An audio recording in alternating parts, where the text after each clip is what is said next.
नमस्कार। इस खास पेशकश में आप सभी का बहुत बहुत स्वागत है। आज हमारे साथ एक बहुत ही खास मेहमान है और मैं इनके बारे में आपको ये ज़रूर बताऊंगी कि एक वरिष्ठ नेता तो हैं और साथ में इन्होंने भारी उद्योग मंत्रालय का भार संभाला हुआ है। जी हाँ, मैं बात कर रही हूँ डॉक्टर महेंद्र नाथ पांडे जी का। बहुत बहुत शुक्रिया सर हमारे साथ जुड़ने के लिए। Ministry of heavy industry sir, नाम ही काफ़ी है। बहुत ज़बरदस्त काम हो रहा है और इस वक्त इलेक्ट्रिक व्हीकल्स की जो दौर है और ट्रांसफॉर्मेशन की हम बात कर रहे हैं, इसमें एक सरकार की बहुत अहम भूमिका है सर। आपने बहुत सारी मीटिंग्स की हैं, हमें पता है, कंसल्टेशंस हुई हैं स्टेक होल्डर्स के साथ, ऑटो कंपनीज के साथ। जिस तरह से इलेक्ट्रिक व्हीकल्स की अडॉप्शन की हमने बात करी, एक समय लग रहा है कि एक ट्रांजिशन फेज के बाद ही हम पूरी तरह इलेक्ट्रिक हो पाएंगे। तो ये जो बीच का रास्ता है सर, ये कैसे तय होगा और क्या है आगे इलेक्ट्रिक व्हीकल्स को लेकर सरकार की योजना? देखिए, सरकार ने electric vehicles, two wheeler, three wheeler, four wheeler, heavy four wheelers में उसने अपनी नीति बनाई। इसके लिए माननीय मोदी जी की अगुवाई की सरकार 2018-19 से ही काफ़ी इसमें एक्टिव रोल अदा कर रही है जी। फेम 1, फेम 2 उसी दृष्टि से लॉन्च की गई और उस दृष्टि से कुछ और बूस्टअप देने के लिए जो चीज़ें महसूस की गई कि इसमें जो कंपोनेंट भारत से में हमेशा बाहर से आते हैं उनके बारे में भी काम करने की योजना बनी। तो इस पर काफ़ी अच्छा फोकस किया हमारी सरकार ने। और जब माननीय मोदी जी ने पर्यावरण हितों के लिए, ग्रीन एनर्जी के लिए कई अहम पहलें की, जिसका परिणाम भी है कि भारत दुनिया के उन जिम्मेवार देशों में सबसे आगे मोदी जी की अगुवाई में आया है जी। कि कार्बन उत्सर्जन को सबसे अधिक कम करने में भारत की सबसे अग्रणी भूमिका है। और अभी आपने देखा कि अभी COP26 जो हुआ, इसमें पीएम साहब ने जो विषय रखा, उन्होंने जो पंचामृत की बात कही, one nation one sun one grid की जो बात कही, एक तरह से पूरी दुनिया उसी के इर्द गिर्द चली है जी। तो उसमें इलेक्ट्रिक व्हीकल भी एक मेजर कंपोनेंट है जिस पर काफ़ी काम हो रहा है। बट सर, इसमें दिक्कतें हैं, जैसे इंफ्रास्ट्रक्चर रेडी होना सबसे बड़ी, आई थिंक यहाँ पर जो समस्या इस वक्त है स्टेट्स के सामने भी और एज अ कंट्री हमें एक इंफ्रास्ट्रक्चर तैयार करना है। चार्जिंग स्टेशंस को लेकर जो एक कार्य शुरू किया है सरकार ने, वो कितना सक्सेसफुली इम्प्लीमेंट हो रहा है, आगे उसके लिए क्या आप प्रावधान करेंगे कि वो और तेज़ी से बढ़े? और इलेक्ट्रिक व्हीकल्स में जो एक सबसे बड़ी समस्या आती है बैटरी कॉस्ट, क्योंकि अभी भी ये अनवायबल है। अगर जिस प्राइस पर इलेक्ट्रिक व्हीकल्स बिकते हैं, सबसे ज़्यादा दिक्कत है उसकी कॉस्ट की।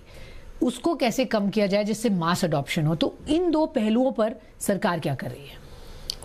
देखिए, चार्जिंग जो उसका एक अहम पड़ाव है और चार्जिंग स्टेशंस पर सरकार ने बहुत ही समन्वित बेहतर प्रयास किया है। इसमें हमारा डिपार्टमेंट तो चूँकि इसका लीड डिपार्टमेंट है, वो कदम उठा ही रहा है।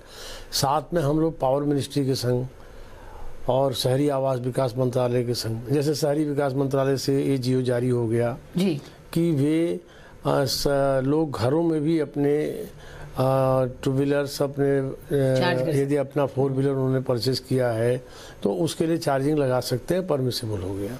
इसी तरह से पावर मिनिस्ट्री ने भी उसको पावर कंजम्पशन में उसमें सारी अपना सपोर्ट दे दिया है। ट्रांसपोर्ट मिनिस्ट्री को भी हम लोगों ने अप्रोच किया। ट्रांसपोर्ट मिनिस्ट्री भी एक्सप्रेसवे पर, हाईवे पर, रोडों पर चार्जिंग स्टेशन लगाने में पूरा फुल सपोर्ट कर रही है। तो ये सारी चीज़ें हम लोग कर रहे हैं। साथ में एक फीडबैक आया नेशनल लेवल पर, इंटरनेशनल चैलेंजेस को देखते हुए वहाँ भी जिस तरह से चीज़ें चल रही हैं कि थोड़ा चार्जिंग में फास्ट चार्जिंग हो जी। तो फास्ट चार्जिंग पर अभी हाल में निजी क्षेत्रों में भी जो लोग कर रहे हैं उनको भी हमारा प्रोत्साहन है।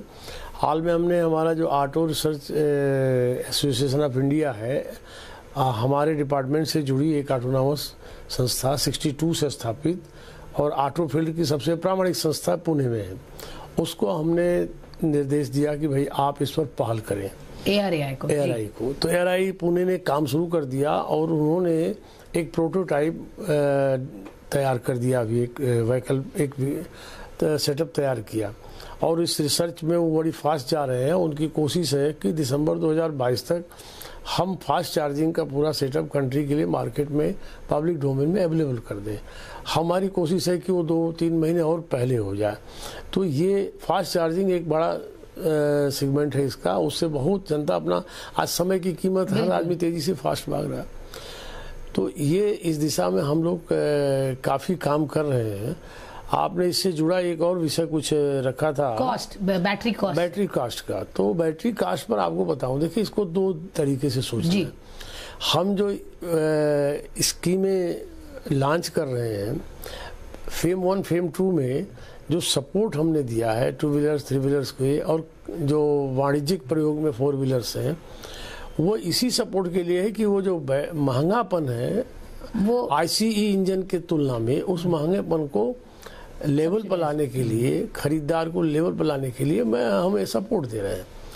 अब उदाहरण के रूप में एक अच्छे क्वालिटी की अगर मोटरसाइकिल 1.5 लाख में मिल रही है, तो हमारा सपोर्ट जब उसको मिल जा रहा है 15% प्रति किलोवाट, 3 किलोवाट की मोटरसाइकिल है, तो उसका दाम 45,000 रुपया हम सपोर्ट जब दे रहे हैं 3 किलोवाट पर, तो 1.5 लाख के आके वो सीधे 1,05,000।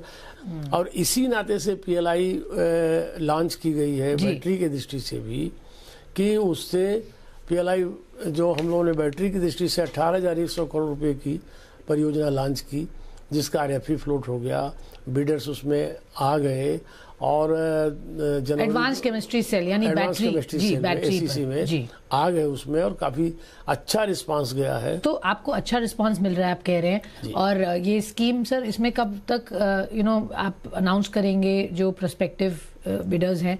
क्या टाइमलाइंस है सर जब तक हम देखेंगे? और ये बैटरी जो बड़ी फैक्ट्रीज हम बोल रहे लगेंगी, ये कब तक ऑन ग्राउंड आ जाएंगी? जो ऑन ग्राउंड तो हम 2022 में ये बिडिंग प्रोसेस को पूरा कर लेंगे। ओके।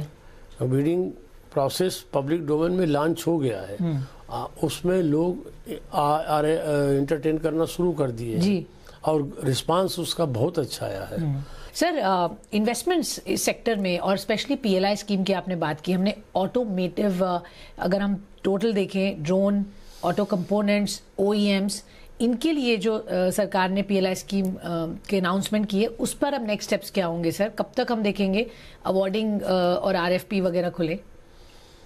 अभी हमने जो PLI 2 ऑटो सेक्टर के को प्रोत्साहन देने के लिए, खास करके उसमें भी ऑटो प्रोडक्शन में, तो आप समझ रहे हैं हिंदुस्तान हम 2 व्हीलर्स में 3 व्हीलर्स में दुनिया के नंबर 1 हैं, बट 4 व्हीलर में हम 5वें स्थान पर आते हैं। और उसमें भी हमारे पास जो एक रेंज की गाड़ियाँ तो हम बनाते हैं, लेकिन एडवांस उदाहरण के रूप में जैसे ऑटोमेटिक गियर है, ऐसी फास्ट सेटअप की चीज़ें हैं, ये हमारे कंट्री में हम आयात करते हैं। इन सबको बूस्टअप के लिए ऑटोमोटिव फील्ड में हमने PLI 2 लॉन्च किया।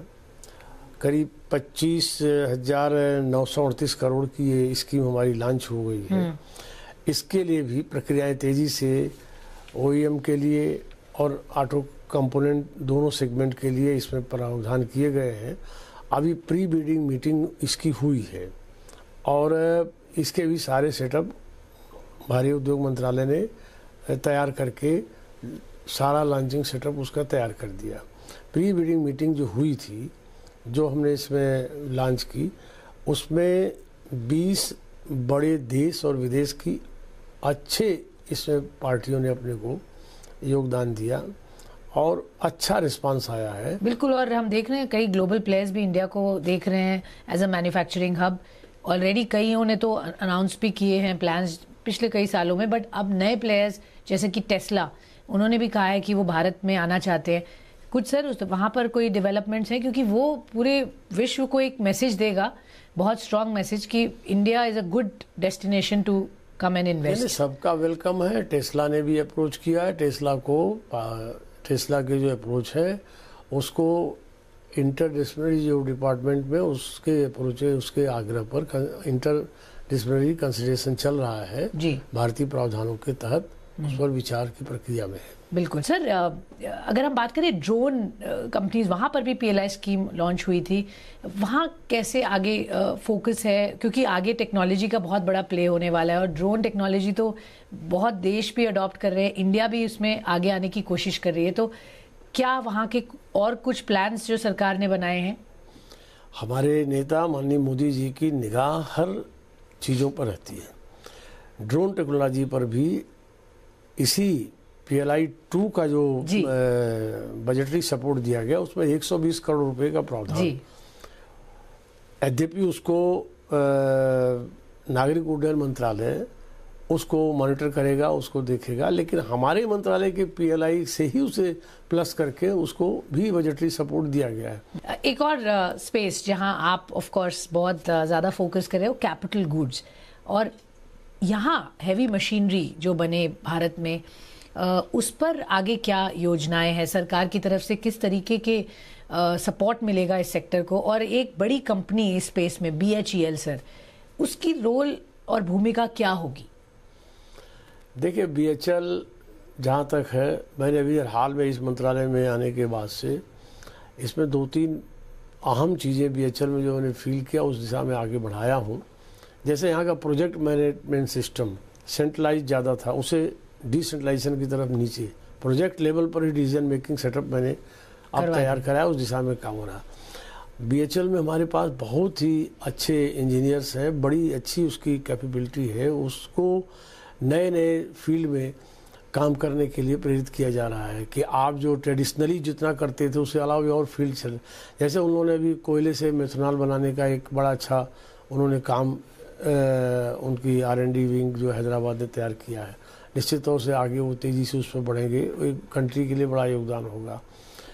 अभी हाल में उनको कई ऐसे बड़े प्रोजेक्ट्स ये नौसेना के पनडुब्बी से जुड़ी गनों के बनाने का, कई ऐसे बड़े कंपोनेंट पे काम इनको उस दिशा में भी इनको काम मिला है। इलेक्ट्रिक व्हीकल्स में भी शायद वो कुछ, और इलेक्ट्रिक व्हीकल में चार्जिंग पर वो काम कर रहे हैं बहुत तेज़ी से, तो ये सब दिशाओं में वो काम कर रहे हैं। जहाँ तक आपने कैपिटल गुड की बात कही, तो कैपिटल गुड जो है ये हमारे डिपार्टमेंट ने करीब 8 ऐसे एक्सीलेंस सेंटर निर्धारित किए हैं, जिसके द्वारा हम उसमें नए नए इनोवेटिव आइडिया, हम लोगों ने खड़गपुर, मद्रास और दिल्ली IITs को भी हायर से भी इसमें पार्टिसिपेट किया है, उनको भी जोड़ा है रिसर्च ओरिएंटेड काम करने के लिए। करीब लगभग 1000 करोड़ रुपए तक हम इसमें व्यय कर रहे हैं कैपिटल गुड में, इनोवेटिव आइडिया और इंडस्ट्रीज़ के संग मिल के रिसर्च वर्क करना, उनके आज की ज़रूरत के हिसाब से अभियांत्रिकी को विकसित करके उनके लिए सेटअप तैयार करना और फिर उसको उनके यूटिलाइजेशन में डालना। तो ये सब चीज़ें कैपिटल गुड फील्ड में भी अच्छे काम हमारी सरकार द्वारा जी। इन सब का सोच वही है कि दुनिया की उच्च स्तरीय तकनीक कैसे हमारे देश के हर फील्ड को उपलब्ध हो, और इसमें हम अग्रणी भूमिका अदा करें। सर, बहुत सारी PSUs जो इसमें कैपिटल गुड्स में है, बहुत ज़्यादा लैंड है उनके पास जिसकी वैल्यू ज़बरदस्त हो सकती है। उस पॉइंट ऑफ व्यू से आपको लगता है कि वैल्यू मोनेटाइजेशन की ज़रूरत है और सरकार उस पर भी काम करे? BHEL के फॉर एग्जांपल अगर हम बात करें, अकेले उसके पास ही लाखों करोड़ों की लैंड इस वक्त है, वाकई वो ज़रूरत इतनी उनको है भी नहीं, बट वो खाली पड़ी है, तो उसको कैसे बेस्ट वे में उसका लेवरेज किया जाए? आप इस बात को अच्छी तरह समझ रही हैं कि सरकार के संपत्तियों का एक एक रुपये का बेहतर देश की जनता के लिए सदुपयोग हो, मोदी सरकार से पहले इतनी गंभीरता से किसी ने सोचा नहीं था। तो इन सब पर एक पूरी नीति बनी हुई है और इन भूमि के, और हमारा दीपम इस फील्ड में काम कर रहा है, ऐसे लिटिगेशन से जुड़े हुए चीज़ें NCLT को भी फास्ट ट्रैक पर वो भी काम कर रहे हैं। तो उस दृष्टि से कुल मिलाकर के एक चीज़ का एश्योरेंस मैं देना चाहूँगा आपके सवाल के माध्यम से कि इसके पहले भी ऐसे प्रसंग आते थे और कंपनियों के पास ज़मीन, देश की जनता ने समाज के बड़े हित में ज़मीनें दी और लोग पॉलिटिकल्स पीछे की कई सरकारों में, किसी पर व्यक्तिगत आक्षेप नहीं कर रहा हूँ, इनका कैसा दुरुपयोग करते थे। लेकिन मोदी सरकार जमीनों के बारे में, इसकी संपत्तियों के बारे में एक स्पष्ट नीति बनाई है। उस नीति के तहत इसका एक एक रुपया भारत के खजाने में ही जाने वाला है, लेकिन उसमें हर एक के संग जो पीएसयूज हैं उनकी उपयोगिता, उनकी महत्ता, अगर उनकी यूटिलिटी बेहतर है तो उसका उनके कर्मचारियों को उत्साहवर्धन करते हुए ये कदम उठाते जाएंगे। देश हित सर्वोपरि है। बिल्कुल, देश हित सर्वोपरि। बजट है सर अराउंड द कॉर्नर, बहुत सारे लोग आपसे मिल रहे हैं, इंडस्ट्री आके अपने रिप्रेजेंटेशंस दे रही होंगी, बहुत कुछ चाहते हैं लोग। क्या लगता है जो वाजिब डिमांड्स हैं वो कैसे आप रिप्रेजेंट करेंगे? क्या लगता है कुछ स्पेसिफिक अनाउंसमेंट्स या कुछ फोकस एरियाज आपके सेक्टर से क्या होने चाहिए? देखिए, हमारे सेक्टर में हमारे 3 जो हमारे फील्ड है हमारी, जिसमें आपने कैपिटल गुड्स की चर्चा की, ऑटो फील्ड की चर्चा की, कैपिटल गुड्स की चर्चा की, वो तीनों में हमारा मंत्रालय जिन जिन विषयों पर हमने फोकस किया है उनमें इस समय ऑटो फील्ड पर मैक्सिमम फोकस हम लोगों ने दिया है, प्लस जो ट्रेडिशनली हमारे कैपिटल गुड्स के हैं और इनसे जुड़े जो भी विषय आ रहे हैं जिसमें बजट की सपोर्ट की डिमांड आ रही है। अब 1.5 लाख करोड़ की PLI का कंसेप्ट मोदी जी ने किया। अब अगर हम फेम 1, 2 और PLI 1, 2 जोड़ दें, इनको इंक्लूड करके 54,000 करोड़ रुपए का बजट सपोर्ट तो हमारे डिपार्टमेंट के थ्रू ही देश के लिए दिया जा रहा है जी। तो जहाँ जैसी आवश्यकता होगी वैसे बजट सपोर्ट की दृष्टि से पहले की जाएगी। सर, कैपिटल गुड्स पॉलिसी कुछ नीति पर काम हो रहा है? कैपिटल गुड पॉलिसी जो पहले से बनी है उसे आज की ज़रूरतों के हिसाब से उसे और मॉडर्नाइज करके, और ये जो हमारे 8 जो एक्सीलेंस सेंटर बने हैं इसमें रिसर्च ओरिएंटेड पूरे देश के अंदर, और ख़ास करके जो IIT से कोलैबोरेट करके देश के एडवांस इंडस्ट्री, उस पर अब मैं पहले से ज़्यादा ध्यान केंद्रित करा रहा हूँ। विभाग का मेरे लिए फोकस पॉइंट वो है। ओके, आपके लिए फोकस पॉइंट। और फाइनली सर, आखिरी सवाल, ये मंत्रालय आपने जब से संभाला है, आपने लगातार बहुत सारे स्टेक होल्डर्स मीटिंग्स की हैं, लोगों से मिले, उनके मुद्दे समझे, सोल्यूशन आगे क्या हो उस पर बात की है, सोचा है। आपका अगले 1-1.5 साल के लिए क्या एक तरह से टारगेट होगा आपकी मिनिस्ट्री के लिए? किस तरीके के इन्वेस्टमेंट्स आप गार्नर करने का सोच रहे हैं? क्योंकि ऑफ कोर्स हम पूरे देश और दुनिया को कह रहे हैं कि आइए और यहाँ इन्वेस्ट करिए। कितना आपको लगता है यहाँ पर रिस्पांस आएगा और किस तरीके के इन्वेस्टमेंट्स एक्सपेक्ट कर सकते हैं? देखिए, हमें इन्वेस्टमेंट की, जैसे मैंने आपसे अभी आपके पीछे के सवालों के जवाब में कहा, जब ऑटो फील्ड की प्री बीड मीटिंग में देश और दुनिया की बड़ी महत्वपूर्ण 20 पार्टियाँ, पहले तो कभी कभी हमको लगा था कि इसमें हम लोगों को एक बार और री एफर्ट करना पड़ेगा, लेकिन जिस तरह आई हैं तो हमें रिस्पांस अच्छा आया है। और हम मैन्युफैक्चरिंग फील्ड में, हमारे प्रधानमंत्री का विज़न है भारत को हर फील्ड में मैन्युफैक्चरिंग हब बनाना, और जो भी आए, देश का आए, दुनिया का आए, भारत की नीतियों से 70% से वो यहाँ प्रोडक्ट करे। वो जो सोच है उस दिशा में हमारा मंत्रालय अपने इन सारी जो पहले हैं उनके माध्यम से सबसे अग्रणी भूमिका अदा करेगा। ये मैं आपके माध्यम से एश्योर कर रहा हूँ देश की जनता को। बिल्कुल सर, और आगे और फिर चर्चा करते रहेंगे। बिल्कुल सर, हम ज़रूर मिलेंगे और आगे कैसे बढ़ रहे हैं, जिस दिशा में आपने शुरुआत की है वहाँ पर कैसे पहुँचेंगे। बहुत बहुत शुक्रिया सर हमारे साथ जुड़ने के लिए। धन्यवाद। आपका भी बहुत धन्यवाद।